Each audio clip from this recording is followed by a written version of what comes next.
Hello, everyone. Oh, that was good. I didn't have to do the second. You know, the second like church thing. I said hello, everyone. Yeah, that one. I didn't have to do that. Thank you. I do ever feel like I have some disease or I smell bad because of this right here. I'm not gonna make you fix it, but I just want you to know I'm a little bit. All right. It's a privilege to be here with you, as always. I always think that I love to sit in the back. Oh, geez. Just really contradicting myself, didn't I? But I'll tell you why I do, okay? And if this is you, then it's okay. I love to sit in the back because I am a people watcher. That's generally true, okay? At all times. Not people watcher? Yeah, you know where it's at. Yeah. I just love worshiping with you guys. And I don't know what it's like when you're singing a song and there's some lyric that just connects with something in your life, you know? And I think I like to sit in the back and just see when that happens. Like, it'll be a line that we'll sing, maybe it's about how Christ makes the weak strong, or about how he's faithful even when we're not. And you'll just see somebody, you know, and that's beautiful to me. So thank you guys that always lead out music and give us a chance to express gratitude for what Christ has done. That means a lot to me. I just had to be emotional about that for a second because I was thinking about it, right? So, okay, done. Little miniature thing Caleb had to mention, done. Hello, my name is Caleb. I'm trying to think of things you might not know about me. There's probably nothing. Anybody a Simpsons fan? You like The Simpsons? Yeah, raise your hand real high, let's be proud. Come on, it's alright, no one's gonna stone you. It's okay, that comes later. Okay, how many of you were not allowed to watch The Simpsons growing up? Raise your hand. That's more like it, that's what I thought, yeah. Let me ask you a question. If you were not allowed to watch The Simpsons growing up, have you watched it recently? It's not bad at all, alright? I'm going to give it away to you. It's not bad at all. I guess if you're a kid, like, you know, Bart is real disrespectful to his parents, so I can understand, like, my mom, not me, you know. So a kid will clean your room and I'm like, eat shorts, Mom! You know, she probably didn't want that. Like, compared to the stuff that's all out there today, I mean, this stuff is like SpongeBob SquarePants. You know, it just doesn't seem that bad to me. I know this because I have a new roommate, Ben, and I have a new roommate. His name is Clark, and he loves The Simpsons.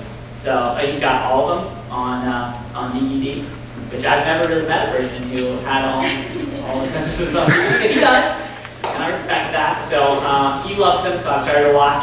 You know, I'm trying to work my way through slowly because, you know, it's not my favorite. But there, that's something you can know about me. All right, I'm currently working my way through the entire collection of The Simpsons, which I think is still going. So I don't think I'm going to finish that, really, just being realistic. But I'm going to try for season 1. All right, so Simpsons Challenge, I'm currently on it. So you can know that about me. All right, we're going through a series right now called All the King's Men. You can see it in this beautiful picture frame up here, which is lovely.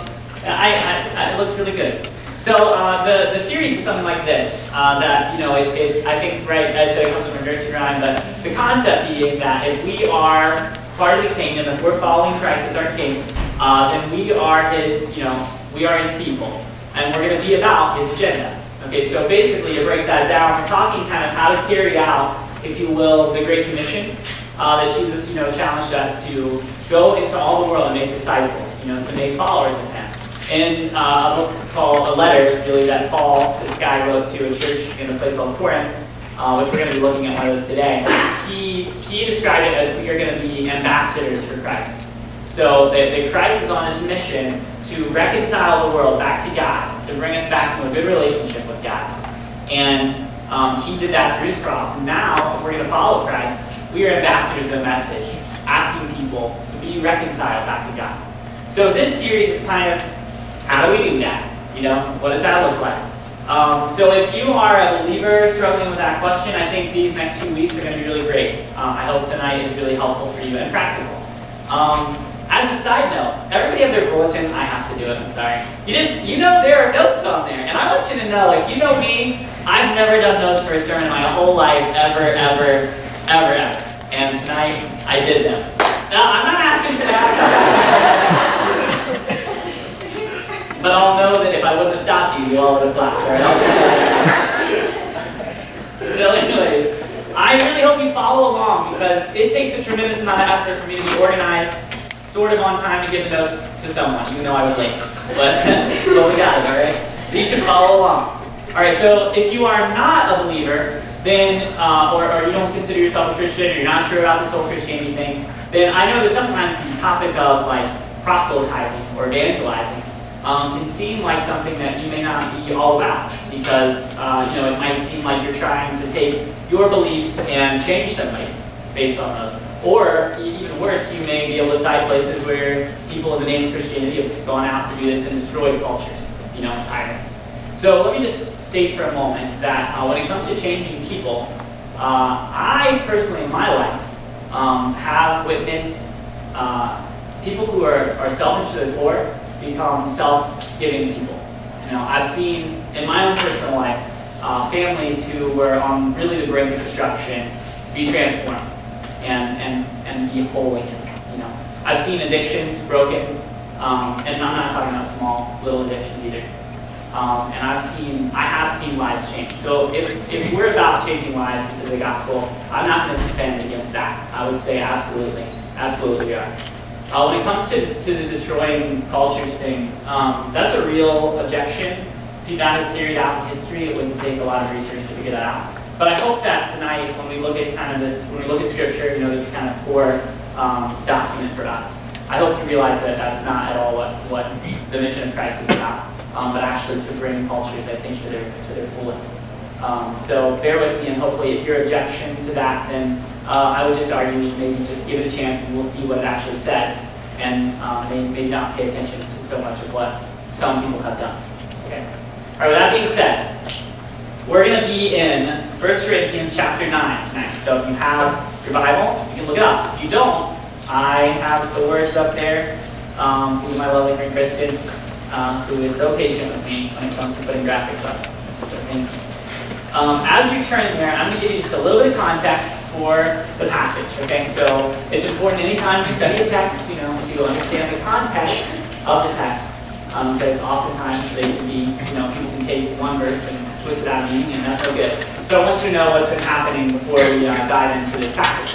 So basically, we're studying this section we're looking at, just these few verses, in chapter 9 of Paul's letter to the believers, the Corinthian believers, is in this greater section of chapter 8 through 10.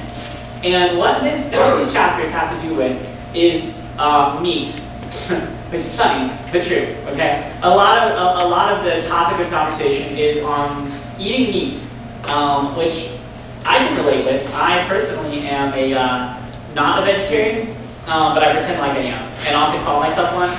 But I eat meat. So how that works is my policy, Ben. What's it called? My policy. My eating policy. Don't choose, don't refuse. Don't choose, but don't refuse. That's a personal mantra, if you will, that I've settled with. So you know, I don't choose to eat meat. I don't buy at the grocery store, people. I don't do that. But if Ben offers me a steak, I mean, who am I to turn that down? You know?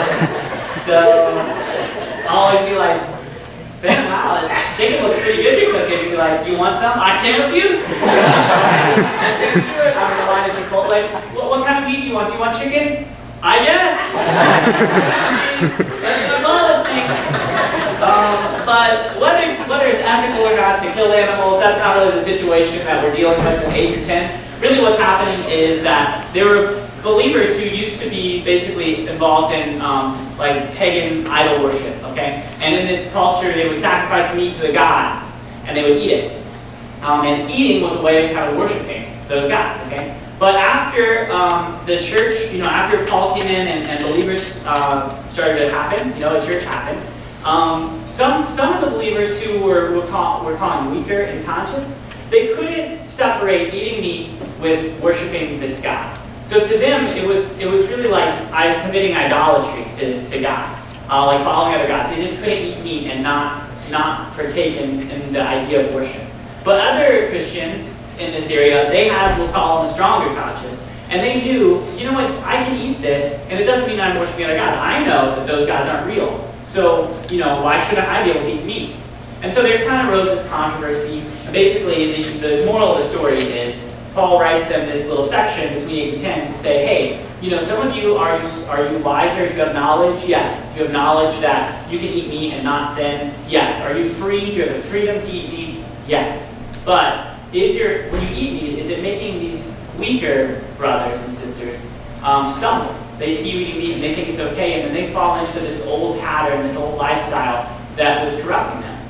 So even though you have the freedom, I would suggest that you lay that down for your brothers because it's making them stumble. Okay, so that's kind of 8 through 10. But what we're looking at is 9, and in 9 he applies the same kind of concept of laying down your freedom, right, or whatever the case is, to not only to the believers, but how we relate to the non-believers, which is, again, what we're covering in the series. How do we carry out this Great Commission? How do we relate to those who don't believe? So he takes the same concept and he applies it to non-believers. And the first example he gives in 9 is about himself. He says, take me for example. Do I have the right to take on a believing wife and have a family? Yeah, I do. But I lay that right down. I commit myself basically single for the sake of reaching more people. And then he goes on to say, and don't I have the right to actually have you pay for these services? I'm going around, I'm giving this is what I do for a living, except I'm not getting paid for it. So don't I have a right to ask you to give money to me to support this mission that I'm doing for you, for your sake, by the way? Don't I have a right to ask for that? He says, yeah, I do, actually, but I don't for the sake of the gospel, for the sake that I might be able to reach more people who would be hindered by the fact that I'm asking for money. They might think I'm, some kind of that kind of day televangelist that's asking for all kinds of money all the time, So he says I don't, even though I would have the right to. And then we finally get to the text we're going to get. So does everyone feel like they have a good understanding of the context? Even if you don't, just say yes, it'll make you feel better. Okay, good, thanks. All right, and basically what we're getting here is Paul's methodology, if you will, for reaching out to lost people, how he views it. So I think this is an extremely practical passage when we're thinking about the same thing. So I've called it a method for mission because I was afraid that I wouldn't be able to pronounce methodology all the time. But it turns out I'm doing okay. So we shortened it to method. All right, so what we're going to do is read through the text. We're going to examine the basic principles that Paul uses, / some guidelines that he set up. And we're going to see what this looks like, both in Paul's life and our life. Okay? So, here we are. 1 Corinthians chapter 9, verse 19 through 23. It says, "For though I am free from all, I have made myself a servant to all, that I might win more of them. To the Jews I become as a Jew, in order to win Jews. To those under the law I become as one under the law, though not being myself under the law, that I might win those under the law. To those outside the law, I become as one outside the law, not being outside the law of God, but under the law of Christ, that I might win those outside the law. To the weak, I become weak, that I might win the weak. I have become all things to all people, that by all means I might save some. I do it all for the sake of the gospel, that I may share with him in his blessing." Okay, so let's break this down, let's examine it, see what it has to say. Okay, I broke this down into basically a few steps to understand Paul's methodology, if you will, his method for reaching people. And the very first one, and if you're following your notes, this will be your first time to write something down, and we're going to right up here, is we must understand our freedom from others. Understand our freedom from others. Now this is just a short section, for though I am free from all, but it is foundational, that in the gospel, we are actually free from the expectations or the conditions set upon us from other peoples, groups, cultures, whatever. Okay, so to kind of expound upon what that means is, so basically, I think the human race in general is, and you can disagree with me if you want, is in a constant struggle to find value, find purpose, and acceptance. Everyone, I think, in them has an inner drive to find those things, right? They want to be valuable. They want to feel like their life is valuable. They are valuable. We want to be accepted, either by our family or our peers or by some kind of social system or education, whatever the case is. Everybody wants to be valued. Everybody wants to be accepted. And basically, different groups and different people groups have kind of different pressures that they put on us to be accepted by them. So the people that Paul is dealing with, for example, were the Jews. Okay. So Jewish people, they had the law, they had a whole law they should have followed. This affected not just like your morality, but what you ate, what you wore, how you worshipped, everything. And then there were all these laws added up on top of them, and all these pressures to be accepted and to find value. You had to live under these ideologies as laws. To the Gentiles, there were people like at the time the Greeks who really put a lot of value on wisdom and philosophy. And if you weren't able to cut up to that, then maybe you just weren't accepted or you weren't very valuable. This spanned across all kind of different cultures. And today, I think we have our own set. Girls are expected to look a certain way. And in college, we are expected to achieve a certain educational level. We are expected to get a certain job. You're expected to please your parents. Some of you way more than others. I know that to be true. We have a lot of expectations on us determining how valuable we are in the eyes of others, or if we can be accepted by them. I'm no stranger to this either. So I grew up in church. I was told the message of the gospel, which we're going to get to. But yet, I think I still strove to, that's the word, it's not, I can tell by the way you're laughing. I think I still, to gain the acceptance and the value of other people. And I didn't find that in the gospel. So we keep saying the gospel, if you're unfamiliar, it's basically this, that we were created by God, right, and therefore loved by Him. And we did fall apart. We broke our relationship, as we talked about earlier. We're irreconciled from Him, if you will. And yet, in His great love for us, He sends His Son as a sacrifice for us. Basically, we talk about it as in terms of a substitution, right? That He lived a perfect life and we lived a messed up one. But He dies on the cross, so that basically He takes on those things that separate us from God, and we take on His righteousness, so that we can be in a good relationship with God. We're valued because God loves us. And we're accepted because of what Christ has done. So you can see how that turns it on its head. I don't think I really got this idea until I came to college. Because even though I grew up in church and I heard that message a million times, I could quote it back to you, I still in my head believed that I needed to be a certain person. I needed to have, a quiet time all the time, every day, and I would miss it, and I would feel bad about myself, and I would feel less valuable. I would feel like I couldn't fit in with my youth group or my youth pastor. I couldn't be completely open or honest with them because I had these issues in my life that I felt like determined that I was less valuable or would be less accepted if I were really honest with them. Maybe you guys can relate to this in some sense, right? But when I was in college, Jesus started to confront me with who He is and what He did. I'll never forget learning this lesson in an advance, which is what we call our retreats, that we are not, God does not love us based on how valuable we are. But we are valuable because God loves us. And when Jesus started to sing that message in alongside of the message that I'm accepted only because of what Christ has done for me and not because of what I do, my life started to change. I was a church kid. I never stopped being a church kid in that sense. But the way that I was related with other people, I was free. I no longer felt like I had to live in a way where I had to do all the right things to match up, or to please all the right people to be accepted as the good church kid. I was free. And I hope that you found that freedom as well in Christ. But if you haven't, this is foundational. So we really, listen, take away. But if you don't understand this, if you're still living, if you're still out to gain acceptance, to gain value from other people, you will not be able to continue on with this method. And so just understand that. That's okay if you're there. Be honest about it. Let's talk about it. Find someone to talk about it. But if you're still at a place where you're using the system to find acceptance and value, then this will mean nothing. You have to be set free from that first. Okay, so step one, understand your freedom from others. Okay, that's really the first part of this. For though I am free from all. Okay, the second one, now that you have that cherished freedom, lay down that freedom for others. Okay, that's the second part of it. So they go hand in hand. It's not rocket science. So understand our freedom from others, and the second is lay down that freedom for others. He says, for though I am free from all, I have made myself a servant, or some of yours translate slave. I have made myself a slave or servant to all men, that I might win more of them.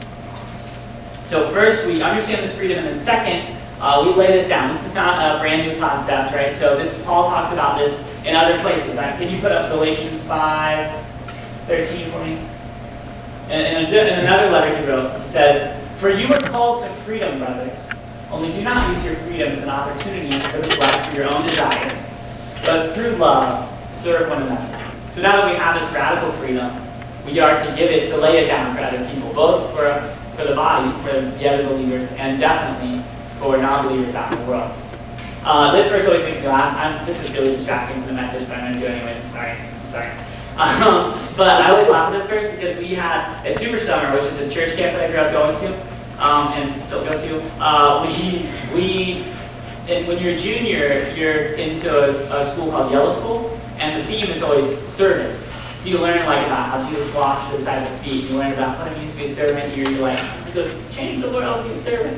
Right? And so this was, every year you also have a key verse, and the key verse gets written on everything. Right? It gets written on your walls. You do chants with key verse. It gets written on the posters. And somehow, the key verse was supposed to be Galatians 5:13, but somehow someone misprinted and they put Galatians 5:12 like as the reference over everything, and that says, I wish the ones who are upsetting you would castrate themselves. So like everything we did was like, serve with all your heart, Galatians 5:12. Don't look it up, please. So I always think that's really funny. I just wanted to share that with you. All right, back to the point. All right, we are called to lay down that freedom for other people. This is a pattern that hopefully you've noticed. Anytime really we talk about how to live out the Christian life, you should notice that he continues to make us more outward focused, right? So we're not focused on ourselves, our own gain, but consistently focused on the good of other people, both in and outside of the community. That's nothing new.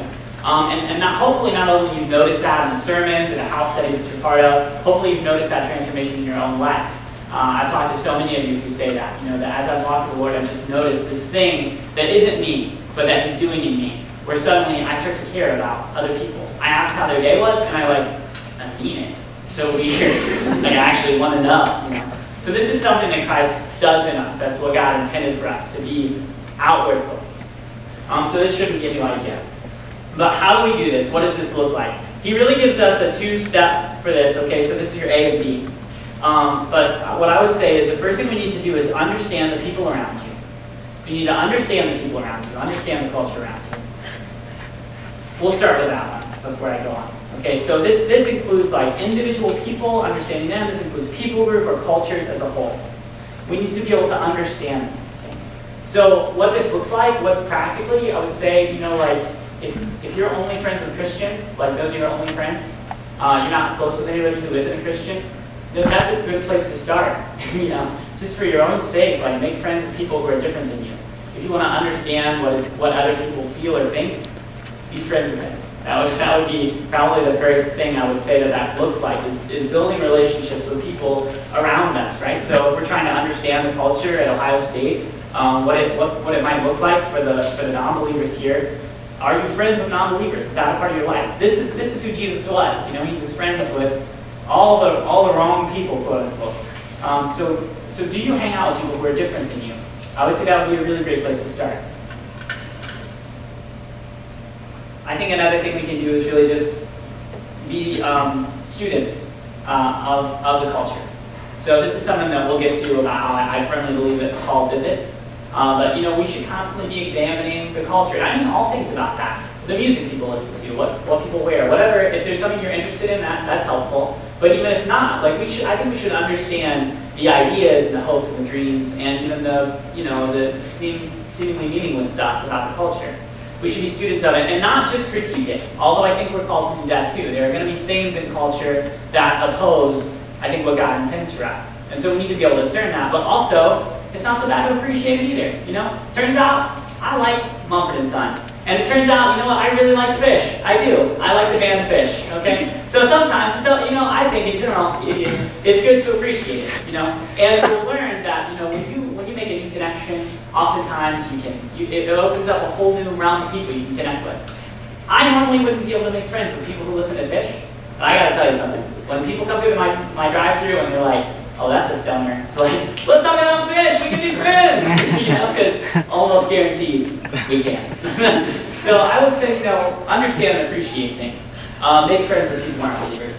This part of understanding the people around you, this isn't necessarily stated, but I think we can definitely argue that Paul worked hard to understand the culture that he was in, and we'll be able to see that played out in a minute. So understand the people around you, and then second, this is a weird word, but would be acculturate to those people. That is a real word, I promise, okay? It's not like the word that I made up earlier. So, acculturate, there it is, spelled up. I don't know how to read phonetic stuff like that, but I hope it says acculturate. If you know how to read that, you can let me know if I'm saying it wrong. But maybe not in front of everyone. And it's a verb. It means to assimilate or cause to assimilate to a different culture. So those who have acculturated the United States. I had at first adapt, and I was trying to find the right word because it is a tricky relationship that we have with the culture around us, or people around us. But I say acculturate because I think it tends to lean towards those things which are cultural. You know, those are things that we should be able to adapt to. What I think this looks like for us and for you on a more individual level, and what I think Paul's getting at the root of this, is that all of us are going to have things that we like to do. You know, all of you are going to have things that you're more comfortable in this setting, you're less comfortable in that setting. I like this food, I don't like that food. I listen to this music, I don't listen to that music, whatever. What Paul, I think, is saying for us at this level is, yeah, you have the right to like certain things, right? But if you can make a connection with someone by laying that down and picking up something that you don't like, you're not comfortable with, do it. You know, yeah, you may not like it, suck it up and do it. You know, I don't like The Simpsons, right? But I love My Roommate Clark. So I will become a Simpsons fan to the Simpsons fan, but I might become a Simpsons fan. You know what I'm saying? So what I would say is to take these issues in culture and to be able to adapt. If it's a negotiable, adapt to it. And I would think it would be helpful for us to start to see some examples of what this looks like. So first, for Paul, and I don't want to throw up a bunch of verses and get it kind of loaded down, so I'll kind of tell you what these look like, okay? So he goes on to say this. He says, the rest, after the first verse, perfect. To the Jews I become as a Jew in order to win the Jews. To those under the law I become as one under the law, that I might win those under the law. Those outside the law I become as one outside the law. And then he says, to the weak I become weak, so I can win the weak. What does this look like? Well, to the Jews, right, so I can give you a few examples. And I wrote you basically down some places where Paul gives speeches. And if you're interested, I'd really encourage you to look these up because it's pretty fascinating. But what you'll notice is in Acts 13, when Paul's standing up and he's giving a speech to Jewish people, he speaks a lot. He reasons from the Old Testament. He reasons from the Scriptures. He brings up his own Jewish background, and that's the way he addresses these people. In another passage in Acts chapter 16, if you want to write that down, there's a time when he and his boy, Timothy, right, the guy who kind of goes with him, are heading into a place where they're going to try to spread the gospel among Jewish people. And he knows that he's Jewish, so he's all good. But Timothy, he didn't grow up that way, and he is uncircumcised. Timothy is like not an 8-year-old baby, by the way, this time, just so everyone knows. But in order that he would not be a hindrance to these people when he goes to reach them, they have Timothy circumcised. So, yikes. I'm glad I was not in that situation. But he will do whatever it takes to lay down any rights necessary, that he won't be a stumbling block to people hearing the gospel. So he will become a Jew to the Jews. To the Gentiles, if he speaks in Acts 17, he speaks to educated Greek people who are interested in meeting in marketplaces and speaking about philosophy, and he speaks to the Stoics. And when he does this, he hangs out where they hang out. He discusses where they discuss. He probably does whatever they do in that instance, and when he reasons with them, he uses a lot of logic, and he actually even quotes poets from their time and place. When he's speaking in Acts 14 to more like uneducated peasant Greeks, let's say, he uses agriculture. He talks about things that are common to him. He talks about how God's the one who makes the rain, and he connects on their level. He becomes whatever he has to become. And then for the week, I just used this example of the meat that we've already talked about. So the point I want to make is that he uses the language and he uses their reason and the logic to address whatever concerns they have. And that's how he speaks the gospel into people's life. We become all things to all men, and we might win some. I wanted to show like a slightly more modern example of what this looked like with a quote about a missionary from the last century whose name was Hudson Taylor. I don't really know a lot about this guy, but I began to look a little up, and it's pretty cool. This is a quote from an author named D.A. Carson speaking about this missionary. He said, "When in the last century, Hudson Taylor, the founder of the China Inland Mission, now the Overseas Missionary Fellowship, started to wear his hair long and braided like Chinese men of the time, and to put on their clothes and eat their food. Many of his fellow missionaries derided him. But Hudson Taylor had thought through what was essential to the gospel, and therefore non-negotiable, and what was a cultural form that was neither here nor there, and might in fact be an unnecessary barrier to the effective proclamation of the gospel. This is not to say that all cultural elements are morally neutral. Far from it. Every culture has good and bad elements in it. Yet in every culture, it is important for the evangelist, the church planner, and the witnessing Christian to flex as far as possible so that the gospel will not be made to appear unnecessarily alien at the merely cultural level. And that's from D.A. Carson, from the book The Cross and Christian Ministry. And then I found a picture of Hudson Taylor, which is a little difficult to see, but you can see he's an extremely Chinese-looking white man. That's the best that we can say about it.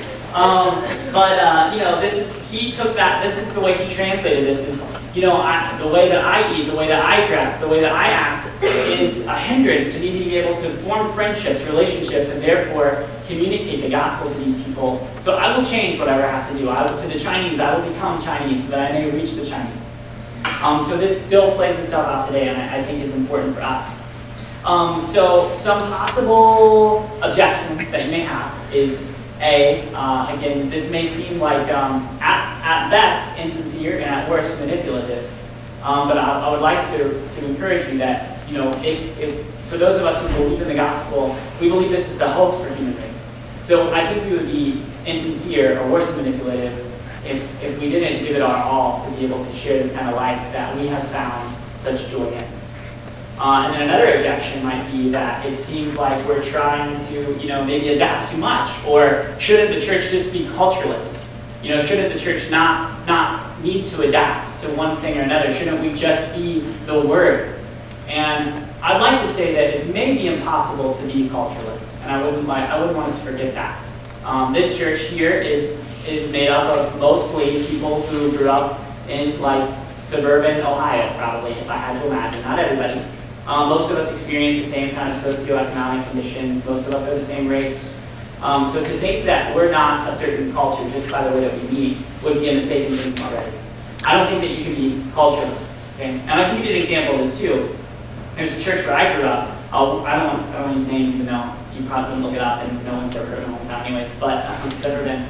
But where I went to high school, most of these kids went to this church on the hill. Okay, I went to the church on the hill. When I grew up, that's where I did Wednesday night. Like they had this thing called Pioneer Club. You went to Pioneer Club, and it was like the fun kid thing to do. It's a really popular church in the community, but they kind of took this stance that they weren't going to adapt on anything, and they took things that may have just been cultural and made them non-negotiables.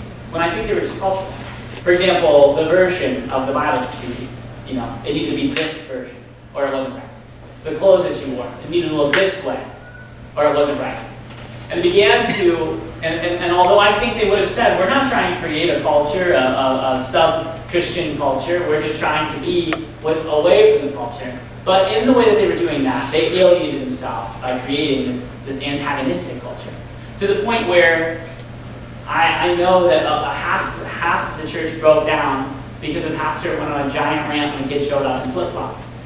And I know when I was a kid that everybody at the high school knew that this was the church that during church camp would burn NIV Bibles along with pornography that kids would bring because they were kind of on the same level. And now the church is dead. I can assure you it's dead. It has some old people in it, but that's about it. And all of that because they wouldn't flex on these things that really weren't essential. They wouldn't flex on these things that weren't necessary to the gospel, and they made them necessary when really it was stupid. You know, it was really stupid. So I'm not saying that that's an extreme case, obviously, but I don't want us to think that we can just be culturalists, that we're called to be that. Because I think, as we can see from Paul's own life, we should flex as much as we can to accommodate. Skip the for you section. That's for you in a little bit. Okay, should have been at the end, but whatever.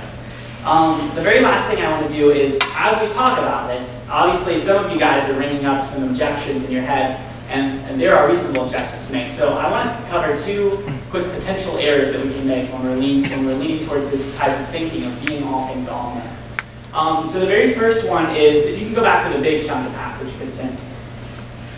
He says, so to those under the law, I become as one under the law, though not being myself under the law. So, at this time, basically what was happening is people would convert to Christianity, and then Jewish believers at that time would come in and say, hey, you also need to be circumcised, you need to follow these laws, okay? And so I think what Paul's saying is, I will be like I'm under the law, but I will not forget that I'm not actually held under that law anymore, right? So I think the first potential error we can make is one in doctrine. We call it doctrine, right? So there are essential things to what the gospel is, and what we should believe that is spelled out in God's word. And we don't flex on those things. Okay? There are things that we don't flex on. That would not be good. Okay, so doctrine would be a really good one. So he says, I'll live like I'm not. I'll live like I'm not set free by the gospel, like I'm not set free from the law to those under the law. But I will never forget. I will never start teaching that we are held under the law, right? Because the gospel set us free from that. So when we start to flex in doctrine, we compromise the gospel, and that is the thing that we're about. So at that point, I guess the phrase is you've thrown out the baby with the bathwater, right? So I could point to a number of extremely relevant speakers and like big-time pastors in our modern day, right? Who have do a really good job of being all things to all people, but at the compromise of what is essential, at the compromise of the gospel. At that point, the means has destroyed the ends. And so we cannot flex on these things that are essential to the gospel. This is not a sermon really detailing what that looks like, but I'm just giving a headline. The second one is what I'll call more morals. Okay, we don't flex on morals either. So the second one, he says, to those outside the law, it becomes one outside the law, though not being outside the law of God, but under the law of Christ. So to these people who don't follow the law, I'll become like them, but I still have to be obedient to Jesus, right? I can't just do whatever I want. So this weekend was Chit Fest, for example, I think, right? How'd you sleep, Megan Yost, wherever you are? Well, Ashton, sleep well? Yeah, not so well, right? I woke up on last year, 2 years ago maybe too, Stephen Denman jumping on top of my bed to slam my window shut because they were macing outside. So luckily he saved me from that. So yeah, hope you had a great week. Now listen, now Ashton and Megan are charged with the same charge to be all things to all people. Now, that does not mean that Ashton and Megan say, you know what, hey, it looks like all people are getting wasted on Friday night. So, hey, baby, all things, that's a compromise in being obedient to Christ, which that is the very lifestyle. It gives us life. So it would be foolish at the end to compromise that as well. Okay, so those are two areas where we can compromise on where we don't flex. What we're talking about here is flexing on things that are merely cultural or preferences or styles. Okay, we should be able to flex as much as we can. Okay, and then the last thing I want to say is that we should continue to keep our motive in check. Okay, we should always keep our motivation in check for why we do this. This is the very thing that makes us not manipulative people who are trying to sell something, but rather ambassadors for bringing people back to the life they were to live. If our motivation, bring up those two verses for me. Thank you so much. The end here down at the bottom, this is the last verse. I do it all for the sake of the gospel, that I may share with them in his blessing. And then when he recaps at the end of 10, through this large chunk in the beginning of 11, I always like this passage too, because sometimes we read things about Paul, and it's hard to tell whether he's just saying, hey, this is what I do, or hey, this is what we should do. And if there's any doubt in your head thinking, well, maybe that's just who Paul, well, Paul's called to be, but I'm different, let me put that to rest right here, because he says, not only do I do this, but you should too. He says, so whether you eat or drink, or whatever you do all of the glory of God. Give no offense to Jews, or to Greeks, or to the church of God, just as I try to please everyone in everything I do, not seeking my own advantage, but that of the many, that they may be saved. Be imitators of me, as I am of Christ. So the three motivations that we should consistently remember and think about when we're wondering what course of action we should take is that our motivation should be for the sake of others, for the sake of the gospel, and for the glory of God. For the sake of others, for the sake of the gospel, and ultimately for the glory of God. Okay. So this is his method that he spells out for how he reaches people, how he sees the world. Now what I want you to do is there's a section that says for you. Right? And if you're a believer, hang with me now. I want you to look at that section, and I want you to think of just two, either people or a club that you're a part of, or a people group, or some person or group that you interact with. Okay? And I want you to write those down, okay? And just think of something you can do to begin to put these things into practice. I want us to start thinking this way that Paul asks us to think. Or something that you're doing right now that's hindering you from being able to build a relationship with these people that you could lay down. Right? So some change you can make to begin to be this thing to this person or this thing to this group. Okay, so you can do that right now. That would be my preference. If you would just take some time to do it as I wrap this up. But if you can't think of it, then take it home and think about it. But I want everyone to fill that out. And maybe you can have a conversation about it. Okay, if you do your breakout, if you're in a house group this week, if you do breakouts, maybe breakout leaders, you could ask that question. Hey, what were the two things you put on? You think you guys could do that for me? That'd mean a lot. Okay. Sorry if I'm hijacking anyone's message. So yeah, write that down. And then if you're not a believer, then I would just ask you to consider these things that we speak of. Consider whether you think that we are just proselytizing fools with a cause, or if maybe there is some kind of pure motivation in the way that we live. And if we really thought what we say we think about who Jesus is and what he's done, would we be right to share it or to hold it back? So I just want you to consider that when you think about the Christian witness from now. Okay. All right, with that said, I'm going to pray for us. And then I think we're going to bring Dan back up, and we have some pretty exciting stuff immediately after that too. So I'll let other people talk about it. Okay. So pray with me. God, thank you so much for, again, the chance to be here, God, to lift you up high, to lift your word up high. And God, I just pray that you would make us a community of people who are about bringing your message to the empty. I pray that you would make us a community of people who are about seeing people brought back to you, reconciled to you, and living life and life to the fullest. God, I pray that you would use this community